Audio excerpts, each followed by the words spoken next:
नमस्कार, स्वागत आहे तुमचं मराठी किचनमध्ये। गव्हाची खीर एक पारंपरिक गोडाचा पदार्थ आहे। नैवेद्यासाठी अथवा शुभ कार्यात गव्हाची खीर केली जाते। यासाठी लागणारं साहित्य आहे: 1 मोठी वाटी खिरीचे गहू। हे गहू खपली गहू म्हणजेच जोडगव्हापासून बनवले जातात। त्याचप्रमाणे हे नेहमीच्या गव्हापेक्षा थोडे लालसर रंगाचे असून यात फायबरचे प्रमाण अधिक असते।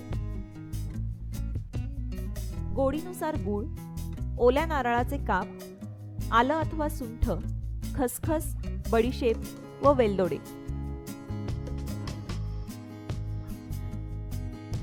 गव्हाच्या दुप्पट प्रमाणात पाणी घ्यावे। पाण्याला उकळी आल्यावर त्यात गहू टाकावे। झाकणात पाणी ठेवून पाणी कोमट झाल्यावर गव्हात घालत राहावे। याप्रमाणे 2 ग्लास पाणी गव्हात घालावे। यानंतर झाकण न ठेवता 20 मिनिटे गहू शिजू द्यावेत।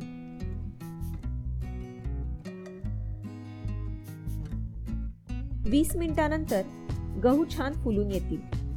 आता यात साधारणतः गहू भिजून वर थोडे पाणी राहील इतपत पाणी ठेवावे। मंद आचेवर कुकरच्या 6 ते 7 शिट्ट्या घ्याव्यात। गहू शिजेपर्यंत कढईमध्ये 1 मोठा चमचा खसखस आणि बडीशेप भाजून घ्या। मिक्सरच्या भांड्यात प्रथम खसखस, बडीशेप आणि वेलदोडे फिरवून घ्या। यानंतर यात आलं टाकून बारीक वाटून घ्या। बडीशेप आणि आल्यामुळे पचनास मदत होते। वाफ गेल्यानंतर गहू रवीने घुसळून शिजले आहेत का नाही ते चेक करा। गहू शिजायला थोडा जास्त वेळ लागतो। भाताच्या शीताप्रमाणे गहू मऊ शिजला गेला पाहिजे। गरज पडल्यास पुन्हा थोडे पाणी घालून 2 ते 3 शिट्ट्या घ्या। गहू खूप ड्राय झाला असेल तर त्यात थोडे गरम पाणी घालू शकता। रवीने घोटून खीर एकजीव करा। कुकरचा गॅस चालू करून यात आवडीप्रमाणे गूळ, ओल्या नारळाचे काप आणि तयार केलेला मसाला टाका।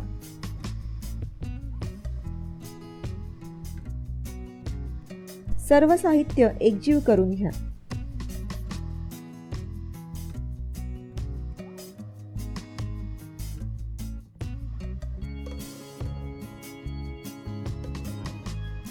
शेवटी अगदी चिमूटभर मीठ टाका। उकळी आल्यावर गॅस बंद करा। दूध आणि तूप घालून खीर सर्व्ह करा। रेसिपी कशी वाटली ते कमेंट्सद्वारे नक्की कळवा। अधिक व्हिडिओज पाहण्यासाठी सबस्क्राईब करायला विसरू नका। धन्यवाद।